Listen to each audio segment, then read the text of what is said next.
नमस्कार दोस्तों, स्वागत है आपका स्टडी परिवार में। हमारे संस्था द्वारा जो कार्यक्रम चलाया जा रहा है, जिसके अंदर हम 1000 पेज एयर के क्वेश्चन कवर करा रहे हैं, उसी का 11वां पार्ट लेके यानी 11 पार्ट लेके मैं आप लोगों के सामने लेके आया हूं। आइए शुरुआत करते हैं। इसमें पहला जो क्वेश्चन है, जो 2016 के अंदर आया है, इसमें क्वेश्चन दिया गया है कि आधार क्षरण और लाभ हस्तांतरण शब्द को कभी कभी समाचारों में किसके संदर्भ में देखा जाता है।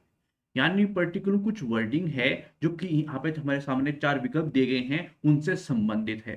और इसमें क्वेश्चन का जो टाइप है वो कैसे पूछा गया है कि कभी कभी ये समाचारों में वर्ड जो है वो रहते हैं और इन चार विकल्पों में ये किससे संबंधित है। देखिए, इस टाइप से क्वेश्चन जो है बार बार एग्जाम में आते रहते हैं। आप किसी स्टेट पीसीएस का एग्जाम दे रहे हैं तो भी, और यदि आप आईएएस को टारगेट करते हैं तो भी इस तरह के क्वेश्चन पूछे जाते हैं। आइए चेक कर लेते हैं कि कौन कौन से विकल्प हमें दिए गए हैं। ए में दिया गया है कि बहुराष्ट्रीय कंपनियों द्वारा संसाधन संपन्न लेकिन पिछड़े क्षेत्रों से खनन और संचालन, यानी कि इससे संबंधित है। बी में दिया गया है कि बहुराष्ट्रीय कंपनियों द्वारा कर अवंचन और अंकुश लगाना। और तीसरे में दिया गया है कि बहुराष्ट्रीय कंपनियों द्वारा किसी देश के अनुवांशिक संसाधनों का शोषण। डी में दिया गया है कि विकास परियोजनाओं की योजना और कार्यान्वयन में पर्यावरणीय लागत के विचार की कमी। देखिए, चार ऑप्शन हमारे सामने दिए गए हैं और हमसे पूछ लिया गया है कि जो आधार क्षरण और लाभ हस्तांतरण है वो किससे संबंधित है। देखिए, जिस तरह की वर्डिंग है, पहली प्रॉब्लम हिंदी माध्यम में क्या आती है कि वर्डिंग ही समझ में नहीं आती है। आधार क्षरण, लाभ हस्तांतरण, पहले तो ये डाउट दिमाग में आ जाता है कि यार बात हो किससे संबंधित रही है, लेकिन आधार क्षरण क्या है, लाभ हस्तांतरण क्या है, किससे संबंधित है। जब विकल्प हमने पढ़े तो हाँ, थोड़ा सा डाउट क्लियर हुआ कि कंपनियों से संबंधित है, कहीं ना कहीं उद्योग से ये संबंधित है।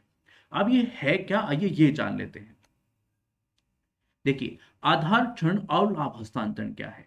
बीईपीएस का तात्पर्य ऐसी टैक्स प्लानिंग रणनीति से है जिसके तहत क्या है, टैक्स नियमों में अंतर व विसंगतियों का लाभ उठाकर जो कंपनियां हैं वो अपने लाभ को ऐसे स्थान पर, ऐसे क्षेत्र पर स्थानांतरित कर देती हैं जहां टैक्स या तो बहुत कम होता है या फिर होता ही नहीं है। देखिए क्या करती हैं जो कंपनियां हैं, जो गूगल है, फेसबुक है, माइक्रोसॉफ्ट है, जो बड़ी बड़ी कंपनियां हैं जिनके कई कंट्रियों में है उद्योग होते हैं, वहां पर कंपनियां चल होती हैं, जो प्रॉफिट यहाँ से जो आय कमाते हैं, जो लाभ कमाते हैं, वो क्या है, वो ऐसे क्षेत्र में दिखा देते हैं। देखिए, हमारा राजस्व कैसा आता है, यानी मान लीजिए इंडिया को राजस्व चाहिए, हमारे पास जो राजस्व है, जो टैक्स है जो हम लेते हैं कंपनियों से, हम निर्धारित होता है कि हम यहाँ पर इतनी, उन्होंने इतना प्रॉफिट कमाया है तो उससे इतना, कुछ नियम कानून होते हैं, वो अलग अलग कंट्रियों में अलग अलग होते हैं। ये पर्टिकुलर आप ऐसे समझिए, मान लीजिए इंडिया है, चाइना है, यूएसए है, अलग अलग कंट्रियां हैं और अलग अलग कंट्रियों के अलग अलग नियम होते हैं टैक्स जो है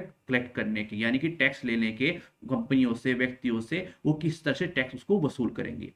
तो इसी चीज का फायदा उठाकर कंपनियां क्या करती हैं कि जिन स्थानों पर, यानी कि जिन क्षेत्रों पर टैक्स कम होता है या फिर नहीं होता है, अपना प्रॉपर प्रॉफिट जो है वहां पर स्थानांतरित कर देती हैं। उससे क्या बेनिफिट मिलता है कंपनी को कि जहां पर टैक्सेस ज्यादा है, यानी कि इंडिया के अंदर, यूएसए के अंदर जहां पर टैक्सेस ज्यादा हैं, वहां पर वो टैक्स, उनको उतना टैक्स नहीं देना पड़ता है, बहुत कम टैक्स देना पड़ता है, वो अपना प्रॉफिट वहां पर बहुत कम दिखाते हैं। ऐसे जगह पर अपना प्रॉफिट दिखा देते हैं जहां पर यदि टैक्स कम है या फिर नहीं है, तो वहां से क्या है, उनका कॉर्पोरेट टैक्स जो है वो बच जाता है। ये धंधलेबाजी, ये शोषण या फिर ये राजस्व को कम करने का एक तरीका है, यानी कि अपने टैक्सेस बचाने का एक तरीका है कंपनियों का। और इसका इफेक्ट किस पे पड़ता है, इसका इफेक्ट पड़ता है कंपनी पे। मान लीजिए आप देखिए, किसी कंपनी को, मान लीजिए को जो प्रॉफिट हुआ है वो हमसे 1000 रुपए देगी, मान लीजिए हमारे राजस्व में 1000 रुपए जोड़ेंगे, मगर उसने अपना प्रॉफिट जो है कहीं ऐसी जगह पर दिखा दिया जहां पर उसको इतना टैक्स नहीं देना है। तो अब क्या होगा, यहाँ पर उसने जितना अपना प्रॉफिट दिखाया है उससे हमें सिर्फ 200 रुपये प्राप्त होंगे, तो हमें कितने रुपए घाटा हो गया, हमें 800 रुपये का घाटा हो गया। अब ये कंपनी दिखाएगी कि हमारा इतना प्रॉफिट है ही नहीं, यहाँ पर हम इतनी आय कमा ही नहीं रहे हैं, तो हम टैक्सेस पे क्यों करें, जबकि वो 1000 रुपये का टैक्स पे तक की वो वहां पर इतना इतना प्रॉफिट यहाँ पर इंडिया के अंदर या फिर किसी ऐसी कंट्री के अंदर कमा रहे हैं, मगर अपना प्रॉफिट कहाँ पे दिखा रहे हैं, ऐसे क्षेत्र में जहां पर बहुत कम टैक्सेस है या फिर टैक्सेस है ही नहीं। तो ये है आधारण चरण या फिर लाभ हस्तांतरण, यानी अपना जो प्रॉफिट है आप हस्तांतरण, अब यानी कि आप कहीं और पर जो है पहुंचा दे रहे हैं, किसी अन्य क्षेत्र पर हस्तांतरित कर दे रहे हैं, इसको इसको बोलते हैं आधार चरण और लाभ हस्तांतरण। जून 2017 में भारत ने पेरिस स्थिति यानी कि OECD के मुख्यालय में आयोजित एक समारोह के आधार क्षरण व लाभ हस्तांतरण को रोकथाम हेतु कर संधि से संबंधित उपायों को लागू करने के लिए बहुपक्षीय समझौता पर हस्ताक्षर किए थे। और इसी वजह से G20 के साथ हमने हस्ताक्षर किए हैं, अन्य कंट्री के साथ भी हमारे हस्ताक्षर हुए हैं, समझौते हुए हैं कि जो ये कंपनी शोषण करती है, हमारा राजस्व कम करती है, जो अपना कॉर्पोरेट टैक्स बचाती है, इस पे कार्रवाई की जा सके। ठीक है, जो बड़ी बड़ी कंपनियां हैं, गूगल है, फेसबुक है, माइक्रोसॉफ्ट है, इस तरह की जो कंपनियां हैं वो अपना कॉर्पोरेट टैक्स ना बचा सके, हमें जो बेनिफिट मिलना चाहिए, जितना टैक्स हमें मिलना चाहिए कॉर्पोरेट टैक्स, वो हमें मिल सके। ठीक है, अब इसका आंसर क्या हो गया कि बहुराष्ट्रीय कंपनियों द्वारा अवपंचन पर अंकुश लगाने, यानी कि इसका आंसर हो जाना चाहिए था बी हमें इसका आंसर देना चाहिए था। अब आपको समझ में आ गया होगा कि आधार क्षरण और लाभ हस्तांतरण क्या है। ठीक है, आइए आगे बढ़ते हैं। अगला जो क्वेश्चन है जो कि 2020 के अंदर आया है, इसमें पूछा गया है कि कभी कभी समाचारों में पाए जाने वाला जो शब्द है वेस्ट टैक्सेस इंटरमीडिएट निम्नलिखित में किससे संदर्भित है? वो कच्चे माल से संबंधित है, बहुमूल्य धातु से संबंधित जैसे सोना या फिर अन्य जो बहुमूल्य धातु होती हैं, दुर्लभ मदरा तत्वों से संबंधित है या फिर यूरेनियम से संबंधित है, वो किससे संबंधित है, ये क्वेश्चन पूछा गया है।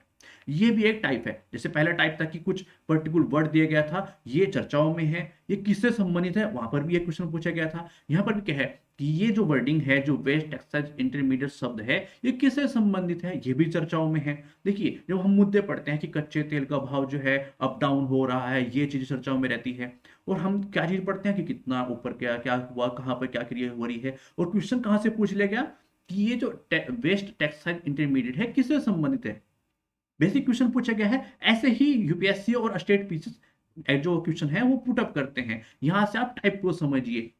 फिलहाल की हालत में यदि कोई भी वर्ड जो है वो चर्चाओं में है तो उस पर ध्यान दीजिएगा कि वहां से क्वेश्चन पूछा जा सकता है, वो किससे संबंधित है, कोई योजना है तो वो किसको टारगेट कर रही है, उसका उद्देश्य क्या है, क्या क्या चीज में यूज हो रही है, कब वो स्टार्ट हुई थी, इन चीजों पर ध्यान दीजिएगा। ठीक है, आइए इस पे देख लेते हैं कि ये है क्या। देखिए, लगभग 160 कच्चे तेल जिनका अंतर्राष्ट्रीय स्तर पर कारोबार होता है, वे अपनी विशेषताओं और गुणवत्ता के मामले में भिन्न होते हैं। ठीक है, वेस्ट टेक्सटाइल इंटरमीडिएट और ब्रेंट क्रूड ऑयल जो है वो अंतर्राष्ट्रीय क्षेत्र में दो प्रमुख प्रकार के कच्चे तेल बेंचमार्क हैं। यानी कि ये क्या है, ये बेंचमार्क है किसके, कच्चे तेल के। वेस्ट टेक्सटाइल इंटरमीडिएट और ब्रेंट क्रूड ऑयल जो है अंतरराष्ट्रीय स्तर पे दो प्रकार के कच्चे तेल के बेंचमार्क हैं। आंसर तो आपको मिल चुका होगा। ठीक है, आइए थोड़ा सा और इसके बारे में जानकारी ले लेते हैं। ब्रेंट क्रूड ऑयल जो है उसका उत्पादन उत्तरी सागर में सेटलैंड द्वीप और नॉर्वे के बीच तेल क्षेत्रों से होती है। ठीक है, इसका बेंचमार्क कहां पर है, जो ब्रेंट क्रूड ऑयल का उत्पादन जो है वो कहां पर, सेटलैंड जो द्वीप है और नॉर्वे के बीच जो तेल क्षेत्र है वहां पर। जबकि जो वेस्ट क्रूड इंटरमीडिएट है यानी कि WTI जो ऑयल के क्षेत्र है वो मुख्यतः कहां पर है, कहां पर स्थित है, अमेरिका में स्थित है। ठीक है, ब्रेंट क्रूड और WTI दोनों ही लाइट और स्वीट होते हैं। ठीक है, तो ये जो बेसिक जानकारी, जो फैक्चुअल जानकारी मैंने आपको दी है कि इसकी स्थिति कहां पर है, यानी कि जो बेंचमार्क है उसकी प्रॉपर क्षेत्र कहां पर है, जो WTI है उसका प्रॉपर क्षेत्र कहां पर है, अमेरिका में अवस्थित है, यानी कि जो प्रमुख रूप से कहां पर है, अमेरिका में स्थित है। और जबकि जो ब्रेंट क्रूड ऑयल है उसका बेंचमार्क कहां पे, देखिए अब की बार मान लीजिए WTI से क्वेश्चन पूछा गया है कि ये क्या होता है, वेस्ट क्रूड इंटरमीडिएट क्या होता है। अगले जी मान लीजिए इससे क्वेश्चन पूछ लिया जाए कि ब्रेंट क्रूड ऑयल, इससे क्वेश्चन पूछ लिया जाए, इस बेंचमार्क से क्वेश्चन पूछ लिया जाए कि ये किससे संबंधित है।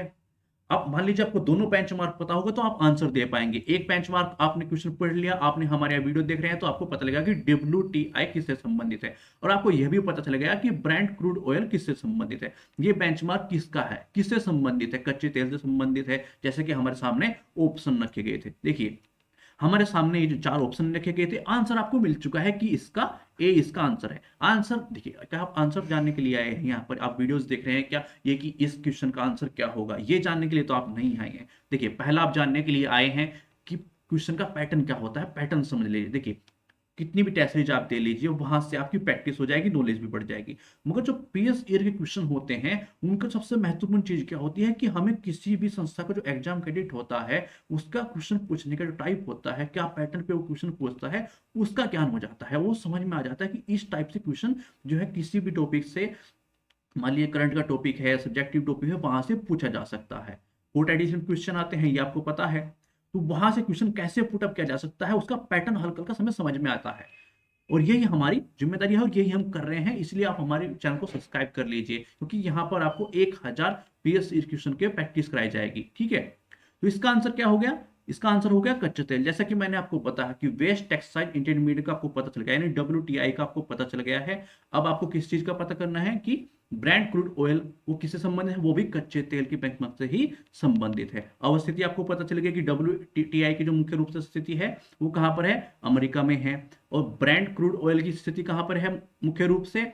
वो सेटलैंड द्वीप और नॉर्वे के बीच जो तेल क्षेत्र है वहां पर स्थित है। ठीक है, आइए अगले क्वेश्चन की ओर बढ़ते हैं। अगला क्वेश्चन है जो 2018 के अंदर आया है, जिसमें पूछा गया है कि momentum for change climate neutral now के द्वारा किसके द्वारा शुरू की गई? ये जो एक पहल है वो किसके द्वारा स्टार्ट की गई थी? ठीक है, बहुत ही बेसिक क्वेश्चन है। कोई भी पहल का नाम देके उससे पूछ लिया जाएगा कि ये किससे संबंधित है या किसके द्वारा शुरू की गई है। इस टाइप के क्वेश्चन पूछे जाते हैं। स्टेट पीसेस में बेसिक रूप से क्वेश्चन पूछे जाते हैं, काफी बार रिपीट आपको देखने को मिलेंगे कि किसी भी स्टेट पीसेस का क्वेश्चन है, जैसे आईएएस का क्वेश्चन है वो पीसेस में पूछ लिया जाए। ऐसे क्वेश्चन आपको मिले भी होंगे कि रिपीट होते हैं। बड़े एग्जाम के क्वेश्चन जो है छोटे एग्जाम में रिपीट होते हैं। ठीक है, तो ये किसी पहल की शुरुआत कब हुई थी या किसने स्टार्ट की थी ये पूछ लिया जाता है। किससे संबंधित है ये पूछ लिया जाता है। उसका उद्देश्य क्या है ये भी पूछ लिया जाता है। आइए इस पहल के बारे में जान लेते हैं। देखिए, momentum for change climate neutral now यानी कि UNFCC सचिवालय द्वारा 2015 में शुरू की गई थी। ये एक पहल है जो कब स्टार्ट की गई थी? 2015 में स्टार्ट की गई थी। किसके द्वारा स्टार्ट की गई थी? UNFCC द्वारा, सचिवालय द्वारा यह स्टार्ट की गई थी। यह पहल मोमेंटम फॉर चेंज के तहत एक स्तंभ है जिसका उद्देश्य क्या है? जलवायु की तटस्थता को हासिल करना। क्या उद्देश्य है इसका? इसका उद्देश्य है जलवायु तटस्थता को हासिल करना। जलवायु तटस्थता 3 चरणीय प्रक्रिया है। इसके लिए व्यक्ति, कंपनियां और सरकार को कार्बन पदचिह्न को मापना, जितना स्तंभ यानी कि जितना संभव हो सके उतना उत्सर्जन कम करना।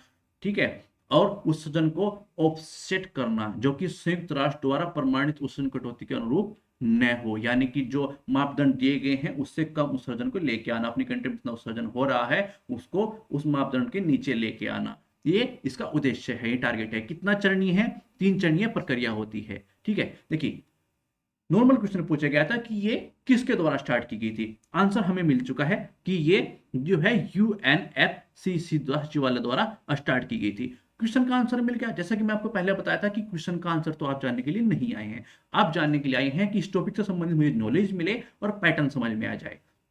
और इससे संबंधित यदि कोई और क्वेश्चन पूछा जा सकता है तो वो कैसे होगा? देखिए, वो ऐसे हो सकता है कि चरण यानी कि इस पर्टिकुलर पहल का नाम देके उसके नीचे 4 विकल्प दे दिए जाए और उसमें यह कि ये 3 चरणीय है, ठीक है, या फिर 4 चरण दे दिए जाए। इसका उद्देश्य क्या है, कब ये स्टार्ट की गई थी? मान लीजिए 3 विकल्प ले लिए गए।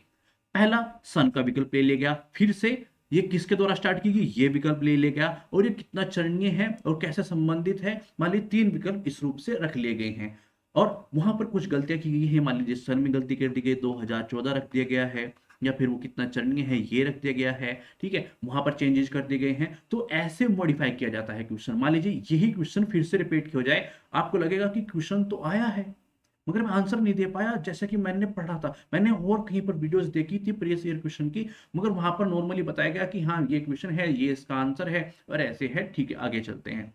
मगर यहाँ पर आपको क्या बेनिफिट मिलता है? एक तो आपको पैटर्न समझ में आता है अच्छे से कि हाँ सर ने बताया था कि इस पैटर्न से क्वेश्चन आते हैं, और आपने यदि कोई भी चीज चर्चाओं में है तो वो आप देख लो, कोई पहल यदि चर्चाओं में है तो वो देख लो, और उसका क्या देखना है? उसका उद्देश्य देखना है, यानी कि उस पहल का टारगेट क्या है। ठीक है, वो किस चीज को टारगेट करके पहले स्टार्ट की गई है और वो कब स्टार्ट की गई है, किसके द्वारा स्टार्ट की गई है, ये भी आपको देखना है। ठीक है, और बेसिक रूप से उसके अन्य पहलू देख लेते हैं, कैसे कि वो किससे संबंधित है, 3 चरणीय है, कब स्टार्ट की गई है। अब मान लीजिए 3 विकल्प दे दिए गए, एक में ईयर रख दिया गया, एक में वो किससे संबंधित है या वो रख दिया गया, और एक में रह गया किसके द्वारा स्टार्ट की गई है, और इन्हीं में से किसी एक दो को गलत कर दिया गया और आपसे क्वेश्चन पूछ लिया गया।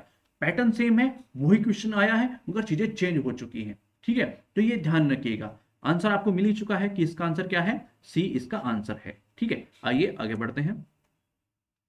अगला क्वेश्चन है रिकॉम्बिनेट वेक्टर वैक्सीन के संबंध में हाल ही के घटनाक्रमों के संदर्भ में निम्नलिखित कथनों पर विचार कीजिए। ये वैक्सीन से संबंधित है, दो कथन हमारे सामने रख दिए गए हैं और हमसे पूछा गया कि इनमें कौन सा सही है। आइए कथन चेक कर लेते हैं। पहला है कि इन टीकों के विकास में जेनेटिक इंजीनियरिंग का प्रयोग किया जाता है। दूसरा कथन है कि बैक्टीरिया और वायरस का उपयोग वेक्टर के रूप में किया जाता है। तो दो विकल्प हमारे सामने हैं।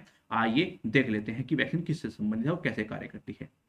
वे आनुवांशिक रूप से संशोधित और वास्तविक वायरस की नकल करने के लिए आनुवांशिक इंजीनियरिंग का उपयोग शामिल है, जिसके लिए वैक्सीन का उत्पादन किया जा रहा है। ठीक है।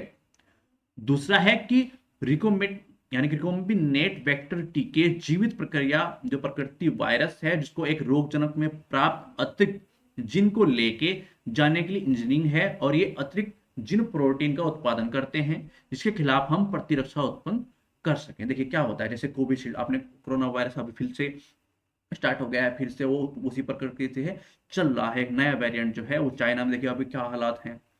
तो इनसे संबंधित क्वेश्चन फिर से पुट अप हो जा सकते हैं। वो किसी भी वैक्सीन से, किसी भी ऐसे रोग से संबंधित क्वेश्चन पूछे जा सकते हैं। अब ये क्या है, आपने नाम सुना होगा कोविशील्ड, कोवैक्सीन का, जो हमारी वैक्सीन है वो कैसे कार्य करती है। एक वायरस ये उसी टाइप से है। देखिए वो क्या करती है कि एक वायरस को, जो उसी टाइप का वायरस है यानी उसी टाइप के वायरस को आपके अंदर इंजेक्ट कर दिया जाता है, मगर वो उस तरह से नहीं होता है। कैसे, कोई वायरस जब आपके अंदर इंजेक्ट होता है यानी कि आपके अंदर जाता है, आपकी बॉडी में चला जाता है, तो वो अपने टाइप जो है क्रिएट करना स्टार्ट करता है, नई टाइप बनाना स्टार्ट कर देता है, यानी कि अपना विकास करना स्टार्ट कर देता है। वो कैसे, एक का दो, दो का चार, ऐसे अपना विकास यानी वायरस का भरमार आपके शरीर के अंदर हो जाता है। ठीक है, और वो आपको प्रभावित करना स्टार्ट कर देता है। मगर ये जो इंजेक्ट किया जाता है, यहाँ पे जो वैक्सीन लगाई जाती है, उसके अंदर वो अपनी कॉपी नहीं कर सकता। जैसे वो नॉर्मल वायरस जो ओरिजिनल होता है वो अपनी कॉपी कर देता है, वो उस तरह कॉपी नहीं कर पाता है। ठीक है, मगर आपकी बॉडी क्या है, आपकी बॉडी में यदि वो इंजेक्ट कर देगा नकली वायरस, जो इंजेक्ट हो गया, तो आपकी जो प्रतिरक्षा प्रणाली है यानी कि जो रक्षा करनी प्रणाली है, जो शरीर की प्रकृति है, वो क्या है, वो स्टार्ट हो जाती है। आपके जो ये होते हैं वो क्या करते हैं, आते हैं और उस वायरस के ऊपर वो कॉपी करते हैं कि वो किस तरह से है, कितना प्रभावित कर सकता है, वो कैसे उसकी रक्षा कर सकेगी। तो वो जो आपकी कोशिकाएं हैं, जो अपने WBC है, वो उस चीज को जान लेती हैं, वो उसके बारे में समझ लेती हैं, और जब कभी वो वायरस आप पे अटैक करता है तो वो उसको तुरंत मार देती है, यानी कि आप उससे रक्षा करती हैं। तो ये वैक्सीन जो है इस टाइप से काम करती है। ठीक है, देख लेते हैं आगे। ये वैक्सीन जीनोम वैक्सीन के निर्माण की प्रक्रिया के दौरान किसी व्यक्ति के भीतर प्रकृति के दौरान अतिरिक्त जिन को खोने के लिए विकसित हो सकते हैं, और जितना चिंता का विषय यह है कि विकास वैक्सीन की प्रभावकारिता गंभीर रूप से सीमित कर सकता है।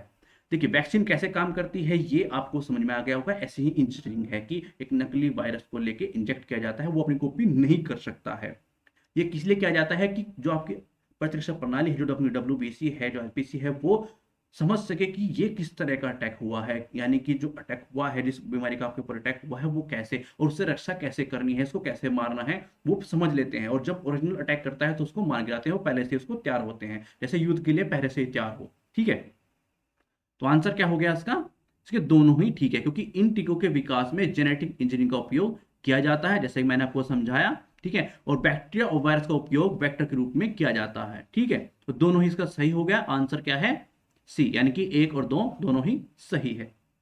आगे आगे चलते हैं। अगला क्वेश्चन है जो 2010 के अंदर पूछा गया है। देखिए, निम्नलिखित पर विचार करके परिवेशी वातावरण में पाए जा सकते हैं। ठीक है, काफी बार क्या है, इस टाइप से क्वेश्चन आपको फर्स्ट लाइन से समझ में नहीं आएगा। वो कहां पर समझ में आएगा, वो यहां से समझ में आता है। उपरोक्त में से कौन सा वातावरण को गर्म करने में योगदान देता है, यानी कि जो तीन दिए गए हैं, कौन कौन से दिए गए हैं, कालिक, सल्फर हेक्साफ्लोराइड और जलवाष्प, जो तीन विकल्प हमारे सामने रखे गए हैं। और हमसे क्या पूछा गया है कि यानी कि आपके जो वातावरण में पाए जाते हैं, यहाँ पर क्या है कि आपके वातावरण में जो पाए जाते हैं और क्या करते हैं, उस वातावरण को गर्म करने में योगदान देते हैं, वो इनमें से कौन कौन से हैं, कालिक, सल्फर हेक्साफ्लोराइड और जलवाष्प। ये तीनों में से तीनों हैं, दो हैं, एक है, ये हमें पता लगाना है। आइए चेक कर लेते हैं। कालिक, जिसे ब्लैक कार्बन के रूप में जाना जाता है, वो कोयले, लकड़ी आदि के अर्धदहन के दौरान उत्पन्न होने वाला एक काला कार्बोनेस पदार्थ है। ठीक है, आप भी जानते हैं जब लकड़ी जलाते हैं कार्बन जो है वो उड़ता रहता है। आपने देखा होगा अपने यहाँ पर, यदि आप लकड़ी से यूज करते हैं खाना पकाने के लिए, किसी भी यूज के लिए। ठीक है, तो ब्लैक कार्बन जलवायु को गर्म करने में दो तरह की योगदान देता है। वो कैसे कैसे? पहले पहले वो क्या करता है, नॉर्मल वायु के अंदर चला जाता है। नॉर्मल वायु के अंदर चला जाएगा तो एक ब्लैक है, तो सारी जो एनर्जी है, सूर्य की जो प्रकाश है, उसकी एनर्जी को शोषित कर लेगा।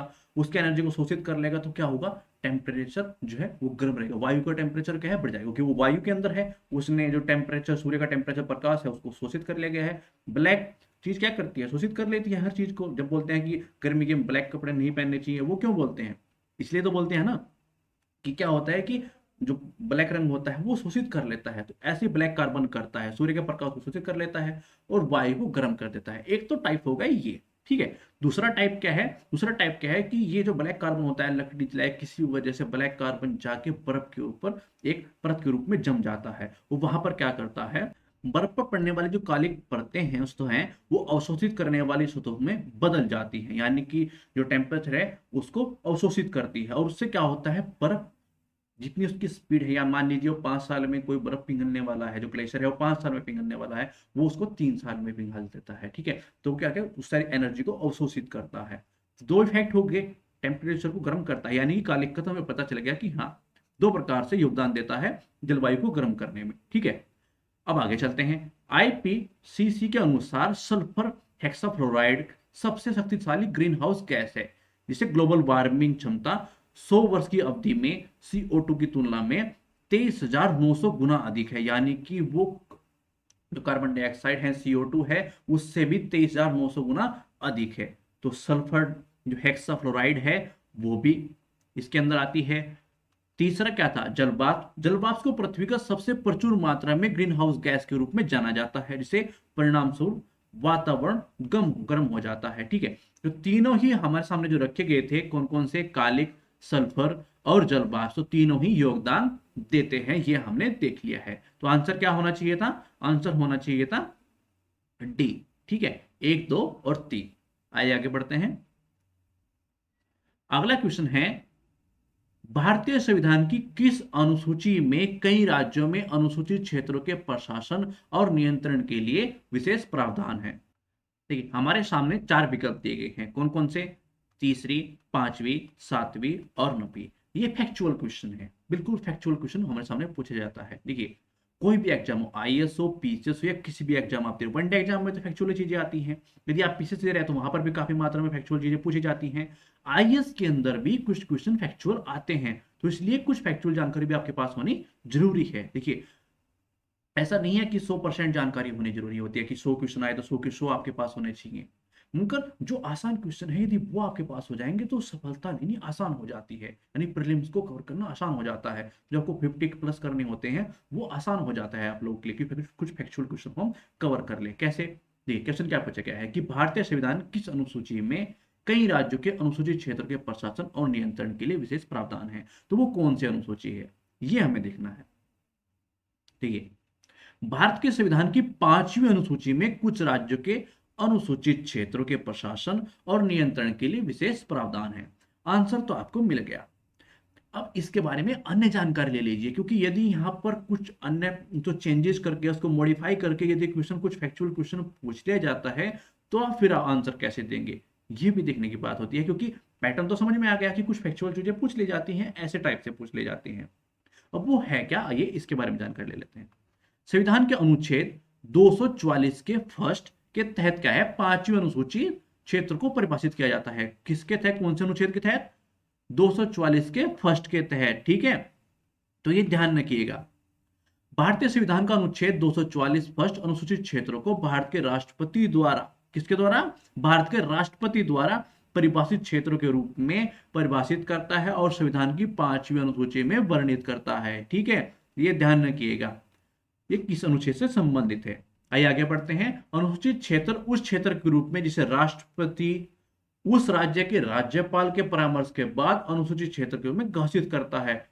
उस क्षेत्र को कौन, राज्यपाल के परामर्श के बाद। राष्ट्र कौन घोषित करता है, राष्ट्रपति घोषित करता है। ठीक है, असम, मेघालय, त्रिपुरा, मिजोरम के 4 राज्यों को छोड़कर किसी भी राज्य के अनुसूचित जनजातीय क्षेत्रों के परामर्श और नियंत्रण से संबंधित प्रावधान इस अनुच्छेद के तहत उल्लेखित हैं। ठीक है, तो ये नॉलेज आपको मिल गई कि किससे संबंधित है, ठीक है, क्या है, प्रशासन और नियंत्रण संबंधित है, किस अनुच्छेद से संबंधित है, 244 के फर्स्ट से संबंधित है। ठीक है, अब यहां पर भी चेंज किया जा सकता है कि 244 का फर्स्ट, मान लीजिए ये तो इसका आंसर ही है, यहां पर सेकंड कर दिया गया या थर्ड कर दिया गया।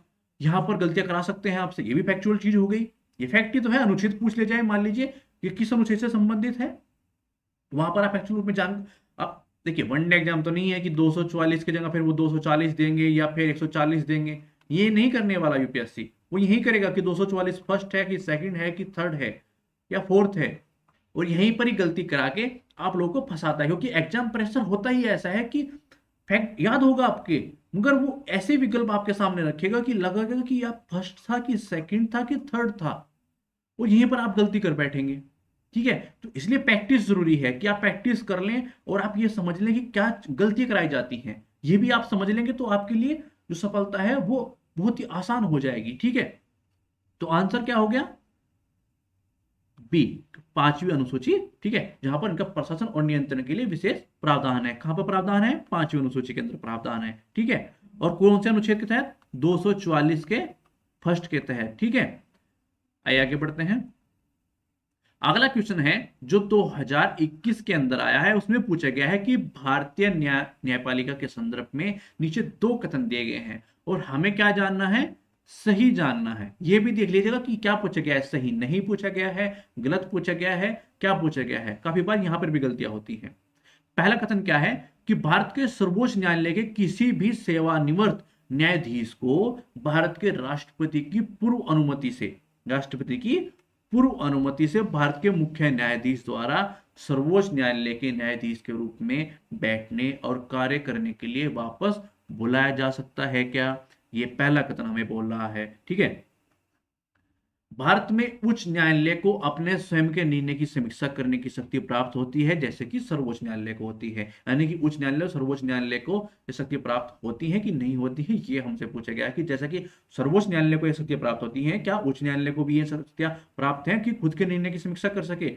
ये सेकंड कथन हमसे क्वेश्चन कर रहा है। तो दो, यानी कि एक क्वेश्चन में हमसे 2 पूछ ले गया है, यानी कि सर्वोच्च न्यायालय के फिर से उन पर कार्य कराया जा सकता है कि राष्ट्रपति यदि पूर्व अनुमति दे तो क्या न्यायाधीश के जो मुख्य न्यायाधीश हैं उन पे फिर से कार्य बैठा सकते हैं उनको, ये क्वेश्चन है। दूसरा क्वेश्चन क्या है, उच्च न्यायालय के पास भी वो शक्ति है जो सर्वोच्च न्यायालय के पास है, कौन सी, अपने निर्णय की समीक्षा करने की। ठीक है, आइए इसके बारे में देख लेते हैं कि क्या सही है और क्या गलत है और क्या किया जा सकता है और कैसे क्वेश्चन फिर से मॉडिफाई किया जा सकता है। भारतीय संविधान के अनुच्छेद 128 के अनुसार भारत का मुख्य न्यायाधीश किसी भी समय राष्ट्रपति की पूर्व सहमति से निम्नलिखित योग्यता वाले किसी भी व्यक्ति से सर्वोच्च न्यायालय के न्यायाधीश के रूप में बैठने और कार्य करने का अनुरोध कर सकता है। किस अनुच्छेद के तहत कर सकता है, अनुच्छेद 128। ये फैक्ट है।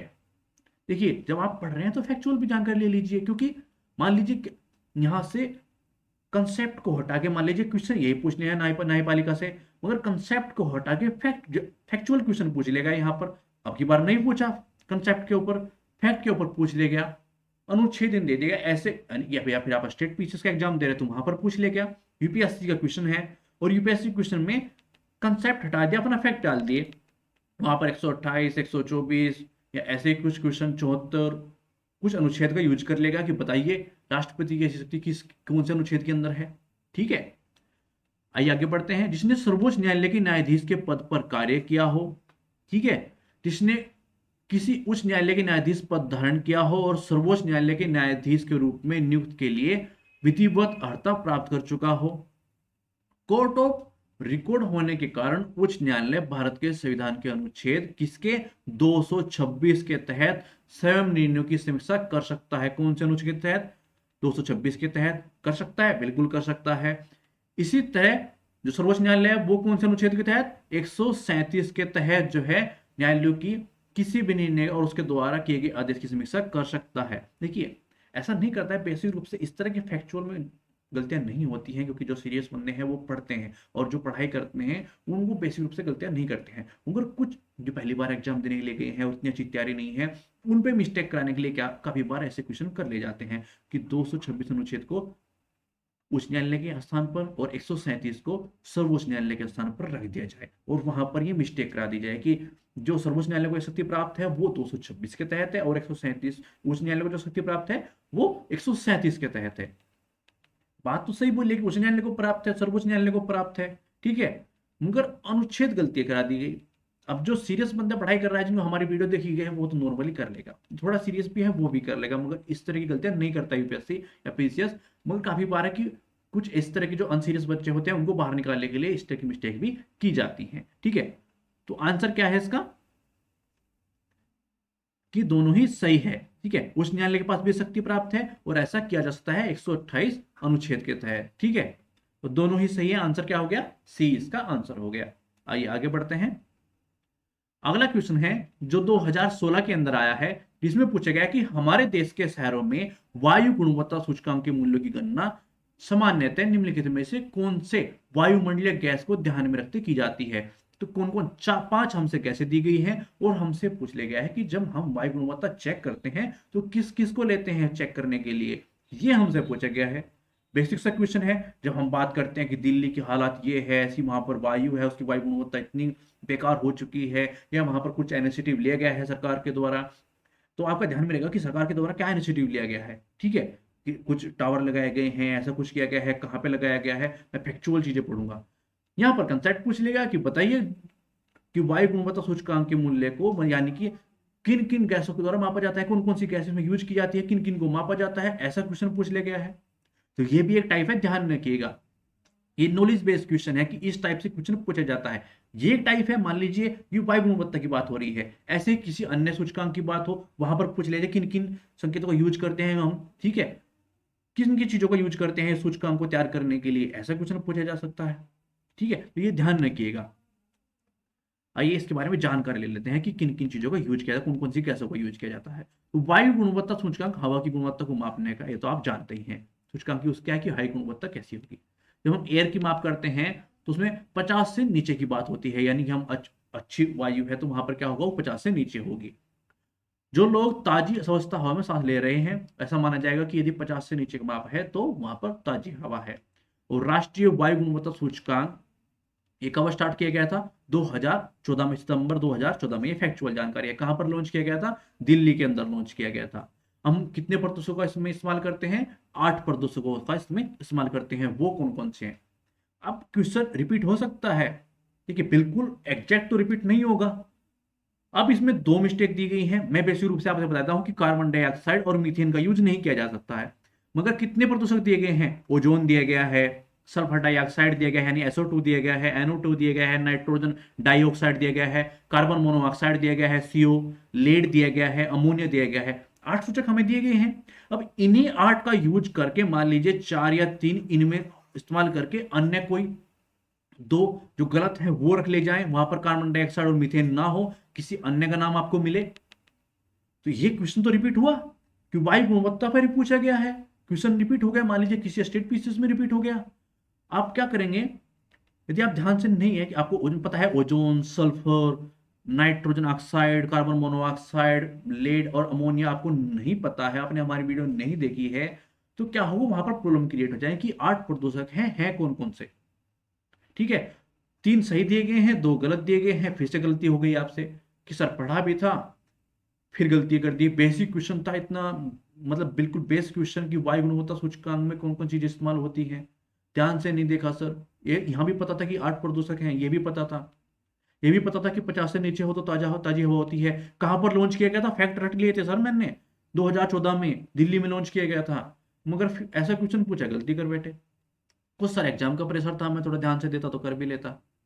इसलिए हम बोलते हैं कि हमारी वीडियो जो है सब्सक्राइब कर लीजिए, ठीक है, उनको लाइक कीजिए और हमारा चैनल सब्सक्राइब। यहाँ पर 1000 पीएससी क्वेश्चन को कवर कराने वाले हैं सर, इससे आगे आपको क्या चाहिए, ठीक है। तो 1000 पीएससी क्वेश्चन यदि आप प्रैक्टिस कर लेंगे, उनका पैटर्न समझ लेंगे, उतने टॉपिक आप में मान सोच के देखिए कि एक क्वेश्चन एक टाइप का मुद्दा है, यानी कि एक टॉपिक है, और वो टॉपिक आपका क्लियर हो रहा है, यानी कि आपके 1000 टॉपिक क्लियर हो रहे हैं।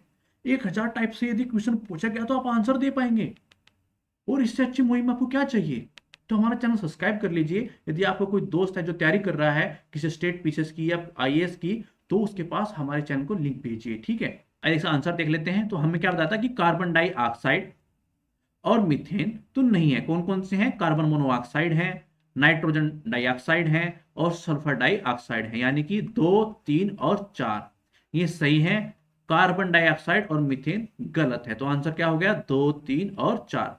तो क्या पूछा गया है, ये ध्यान देखिएगा कि पूछा क्या गया है, सही पूछा गया है। तो आंसर क्या हो गया? 2, 3 और 4। मान लीजिए यहां पर गलत पूछा गया था क्योंकि इनका इस्तेमाल नहीं होता है, ये आपने नहीं देखा, यहां से पढ़ लिया, आंसर भी आपको पता था कि ठीक है कार्बन मोनोऑक्साइड है, नाइट्रोजन डाइऑक्साइड है, सल्फर डाइऑक्साइड है, ये आपको पता था कि हाँ ये तीनों तो हैं। कार्बन डाइऑक्साइड और मीथेन नहीं है, मगर आपने ये नहीं देखा कि वहां पर सही नहीं पूछा बोला गया है, और आंसर दिया गया है 1 और 5। मान लीजिए किसी भी बी सी डी किसी में होता, मान लीजिए ए में ही होता कि यहां पर लिखा गया है कि 1 है और 5 है, आंसर तो सही ये था। नॉलेज आपकी सही है कि 2, 3, 4 ही सही है, यही इस्तेमाल किए जाते हैं, मगर आंसर तो सर 1 और 5 होता है यदि यहां सही नहीं है। तो ये भी ध्यान दीजिएगा कि काफी बार इस तरह की मिस्टेक भी होती है, ठीक है। आगे बढ़ते हैं। अगला क्वेश्चन है जो 2016 के अंदर आया है। इसमें पूछा गया है कि निम्नलिखित में से कभी कभी समाचारों में आने वाला जो पद है, यानी कि आयात आवरण, यानी कि इंपोर्ट कवर, सर्वोत्तम वर्णन क्या है। यानी कि ये भी एक वर्ड है। 3 क्वेश्चन आ गए हैं। अब इससे ज्यादा प्रैक्टिस आप क्या लेंगे, और आपको मैं कैसे दिखाऊं कि ये कितना महत्वपूर्ण है, कि स्टेट पीसीएस या फिर आईएएस के अंदर कितने महत्वपूर्ण है इस टाइप के क्वेश्चन, ये पैटर्न, कि कभी कभी समाचारों में, कभी कभी न्यूज में रहने वाला ये वर्ड, कभी कभी आपने देखा होगा कि वर्ड न्यूज में रहता है, ऐसे वर्डिंग चेंज करते हैं, और ऐसे वर्डिंग चेंज करके वर्ड रख देते हैं। आयात आवरण, इंपोर्ट कवर, कोई पहल है या फिर कोई योजना स्टार्ट की गई है, कोई पर्टिकुलर वर्डिंग है, उससे संबंधित 4 विकल्प दे दिए जाएंगे जैसे ये दिए गए हैं, और पूछ ले जाएगा ये किससे संबंधित है। आइए देख लेते हैं। ए, यह किसी देश के सकल घरेलू उत्पाद के आयात के मूल्य का अनुपात है। जी नहीं। या फिर आप देखिए ये एक ऑप्शन दिया गया है, ठीक है। बी में बोला गया है कि यह एक वर्ष में देश के आयात का कुल मूल्य है। सी बोल रहा है कि यह निर्यात के मूल्य और 2 देशों के बीच आयात के बीच का अनुपात है।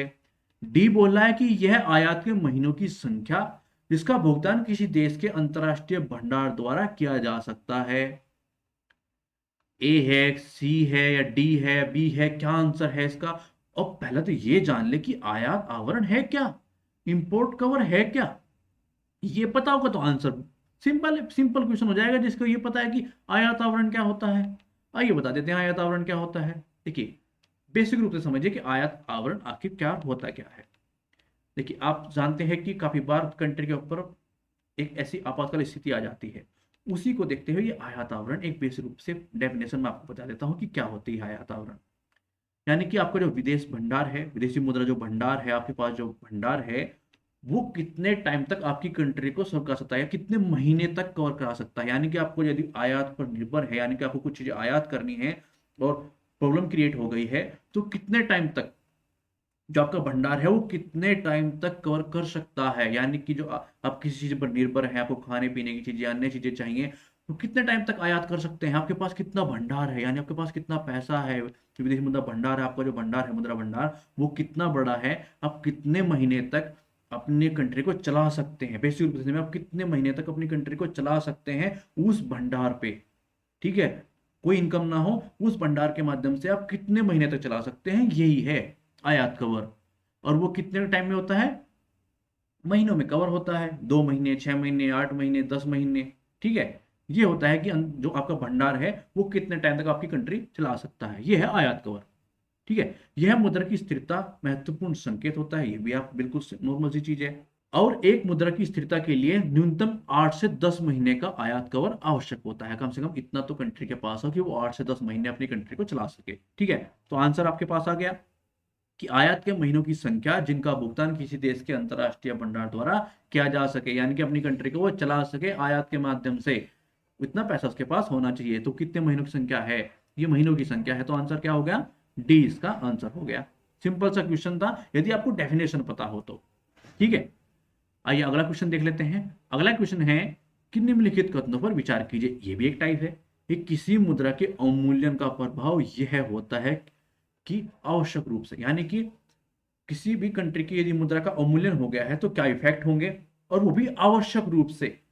ध्यान रखिएगा, क्वेश्चन की हर लाइन हर वर्ड महत्वपूर्ण होता है। आवश्यक रूप से बोला है, यह भी महत्वपूर्ण है। और उसके इफेक्ट बोले हैं कि मुद्रा के अवमूल्यन के इफेक्ट क्या क्या होंगे। 3 इफेक्ट हमारे सामने रखे गए हैं। कौन कौन से हैं? पहला है कि विदेशी बाजारों में घरेलू निर्यात की प्रतिस्पर्धात्मकता में सुधार करता है। ये इफेक्ट होता है यदि आपकी मुद्रा का अवमूल्यन हो गया है। मूल्य का मतलब है कि उसकी वैल्यू घट गई है। समझ रहे हो? किसी कंपेयर करें, मान लीजिए आप देखिए, मैं आपको बेसिक रूप समझाता हूं कि अभी हमारा जो करेंसी है, रुपया जो है, ठीक है, वो 80 रुपए के मान लीजिए आसपास है, $1 के। ठीक है, $1 के 80 रुपए के आसपास है। अब इसकी वैल्यू घट गई, मान लीजिए $1 में कितना, 100 रुपए। क्या हुआ? अवमूल्यन हो गया। आपकी करेंसी का क्या हुआ? अवमूल्यन हो गया। ये है अवमूल्यन। अब तो ये तो समझ गए होंगे। अब देखते हैं इफेक्ट क्या क्या पड़ता है। पहला क्या बोल रहा है कि विदेशी बाजारों में घरेलू निर्यात की प्रतिस्पर्धात्मकता में सुधार करता है। क्या ऐसा है? दूसरा है कि घरेलू मुद्रा के विदेशी मूल्य को बढ़ाता है। तीसरा है कि व्यापार संतुलन में सुधार करता है। वो 3 हमारे सामने रखे गए हैं, आइए चेक कर लेते हैं। देखिए, किसी मुद्रा के अवमूल्यन का अर्थ क्या होता है कि अंतरराष्ट्रीय स्तर पर व्यापार की जाने वाली जो प्रमुख मुद्राओं की तुलना में किसी मुद्रा का मूल्य घट जाना। ठीक है, यानी कि जो महत्वपूर्ण करेंसी है उनका वैल्यू घट गई है, किसके कंपेयर में? अन्य करेंसी की कंपेयर में। ठीक है, अवमूल्यन तब होता है जब, अब ये जो लाइन मैं बोलने वाला हूं ये ध्यान से देखिएगा, यहां से क्वेश्चन बन सकता है, और कैसे बन सकता है ये भी मैं आपको बताऊंगा।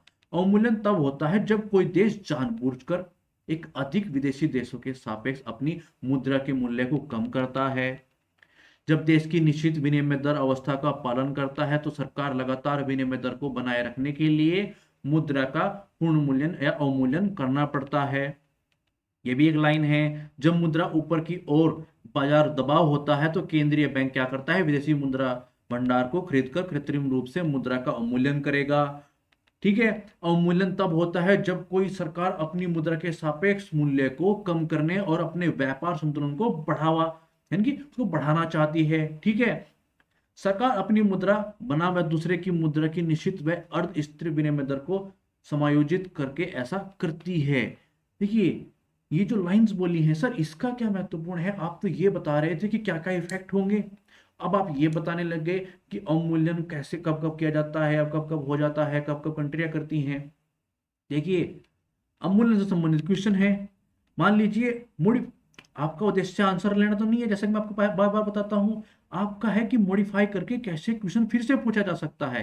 अवमूल्यन के ऊपर क्वेश्चन आया है, मान लीजिए अवमूल्यन के ऊपर फिर से ये क्वेश्चन आ गया कि अवमूल्यन कब कब किया जा सकता है या कब कब होता है, किन किन अवस्थाओं में होता है, ऐसे टाइप से कोई क्वेश्चन क्रिएट कर लिया गया। और उनमें ये 2-3 जो कथन मैंने आपको भी बताए हैं, जो आपको बताया कि कब कब किया जाता है, कैसे कैसे हमारे केंद्रीय बैंक करता है, कब सरकार कर देती है, कैसे कैसे क्रियाओं किया जा सकता है, क्या क्या इफेक्ट होता है, ये मैं आपको अभी बताऊंगा। मगर कैसे कैसे किया जाता है, कब कब कंट्रियां करती हैं, ठीक है, ये आप देख लीजिए। अब इनमें से 3-4 में ऑप्शन ठाट के, मैंने 3 ऑप्शन दिए गए हैं, उनमें से 2 गलत है या 2 सही है। ठीक है, ऐसे रख लिया गया है, या 2 ही ऑप्शन दिए गए हैं, उनमें 1 सही है और 1 गलत है, या दोनों ही सही है। ये आपको पता होना चाहिए। ठीक है, आइए आगे बढ़ते हैं कि क्या इफेक्ट होता है। विदेशी खरीदारों के लिए निर्यात सस्ता और अधिक प्रतिस्पर्धा हो जाता है, और आयात के सापेक्ष उच्च निर्यात हेतु घरेलू वस्तुओं और सेवाओं और उपभोक्ता खर्च में वृद्धि के रूप में कुल मांग में बढ़ा जा सकता है। इसलिए विदेशी बाजारों में घरेलू निर्यात की प्रतिस्पर्धा में सुधार करता है। अब वो कैसे करता है, देखिए ये देख लीजिए। अब मैं आपको समझाता हूं। मान लीजिए हमारा रुपया है, ठीक है, उसकी वैल्यू क्या है? अभी 80 रुपए मान लीजिए, $1 है। ठीक है, $1 कितने की? 80 रुपया। मान लीजिए कुछ चीज आपने खरीदी है, कोई चीज यहां पर 80 रुपए की है, वो आपने खरीदी। ठीक है, अब वैल्यू गिर गई कुछ टाइम पीरियड में। मान लीजिए आपने 10 चीज खरीदी थी, और वो कितने रुपए में खरीद ली थी? वो कितने रुपए में खरीदनी पड़ी आपको? उसकी एक वैल्यू होगी, यानी कि आपको 10 देने पड़े। ठीक है, $10 आपने देने पड़े हमारी 80 रुपए की एक वस्तु खरीदने के लिए। मान लीजिए कोई टाइप है, कोई भी वस्तु है जो 80 रुपए की एक पीस मिलता है। ठीक है, और वो पीस खरीदने के लिए आपको 10 पीस खरीदने के लिए $10 चुकाने होंगे, यदि हमारी आपको 10 पीस चाहिए। ठीक है, एक पीस 80 रुपए का है, हमारी जो करेंसी है उसका अवमूल्यन हो गया, यानी कि उसकी वैल्यू गिर गई। अब क्या हुआ, $1 जो है, ठीक है, $1 अब 100 रुपए का है। अब क्या आपको वे 10 पीस खरीदने के लिए $10 देने की आवश्यकता होगी? नहीं होगी ना। अब आपको कम में मिल जाएगा, यानी कि आपको कम डॉलर में उतनी ही वस्तु, उतने ही पीसीस जो है मिल रहे हैं। तो क्या हुआ, निर्यात बढ़ेगा। आपको देखेगा कि मेरी तो फायदा है, उस टाइम पीरियड में मुझे वही चीज अधिक पैसा चुकाना पड़ रहा था, अब मुझे वही चीज उस कंट्री से खरीदने के लिए कम पैसा चुकाना पड़ रहा है, तो निर्यात आपका बढ़ेगा। ठीक है, तो ऐसे निर्यात को इफेक्ट पड़ता है, निर्यात जो है वो बढ़ जाता है। ठीक है, निर्यात से अधिक प्रतिस्पर्धा, आयात अधिक महंगा होता है। आयात अधिक महंगा होगा कि मान लीजिए बाहर से आपको कोई चीज खरीदनी थी, वो $1 की एक आपको मिल रही थी, अब मिलेगी क्योंकि आपके जो वैल्यू है वो 80 रुपए था, आपका $1 80 रुपए का था। ठीक है, अब 100 रुपए का हो गया है, तो वही चीज खरीदने के लिए आपको 100 रुपए चुकाने होंगे। समझ रहे हो ना आप, जो चीज आपको 80 रुपए चुकाने पड़ रहे थे, अब आपको वही चीज करने के लिए 100 रुपए चुकाने होंगे। तो क्या हुआ, आयात महंगा हो गया, निर्यात सस्ता हो गया। ये बेसिक रूप से चीज है। अब बात क्या थी कि मुद्रा के अवमूल्यन से निर्यात को मात्रा बढ़ जाती है। ठीक है, आयात की मात्रा कम हो जाती है, समझ में आ गया। मगर दोनों का व्यापार संतुलन अंकुरण प्रभाव पड़ता तो जरूर है, मगर ये डिसाइड, ये आवश्यक नहीं है। जैसा कि मैं आपको बता रहा था कि आवश्यक रूप से ऐसा है कि व्यापार संतुलन होगा ही होगा। हो सकता है व्यापार घाटा कम हो जाए, और हो भी सकता है कि व्यापार अधिशेष बढ़ जाए, दोनों ही हो सकते हैं। तो ये जो दिया गया है कि आवश्यक रूप से व्यापार संतुलन में सुधार करता है, तो ऐसा नहीं है। व्यापार अधिशेष भी बढ़ सकता है, व्यापार घाटा भी बढ़ सकता है, तो कुछ भी हो सकता है ना। ठीक है, तो 3 गलत हो गया। अब बोलता है घरेलू मुद्रा में विदेशी मुद्रा का मूल्य बढ़ता है, तो ऐसा नहीं है, घटता है। ठीक है, तो 2 भी गलत हो गया। बोल रहा है कि विदेशी बाजारों में घरेलू निर्यात की प्रतिस्पर्धा में सुधार करता है, बिल्कुल जैसे मैंने बताया, आपको बता कि निर्यात बढ़ जाता है, आयात घट जाता है, तो एक सही हो गया। तो आंसर क्या होना चाहिए था, सही पूछा गया है, ये देख लीजिएगा, केवल एक, यानी कि ए इसका आंसर आपको लगा के आना चाहिए था। ठीक है, तो हमारा यह प्रयास आपको कैसा लग रहा है, हमें कमेंट में जरूर लिख के बताइएगा। यदि किसी को इस तरह की आवश्यकता है, आप देखिएगा कितनी इंपॉर्टेंट जो है हमें मुहिम चला रखी है, तो कोई भी आपका सहपाठी है जो तैयारी कर रहा है आईएएस और पीसीएस की, तो उसमें हमारी वीडियो शेयर कीजिए। यदि आप तैयारी कर रहे हैं तो चैनल को सब्सक्राइब कर लीजिए। थैंक्स फॉर वॉचिंग, धन्यवाद।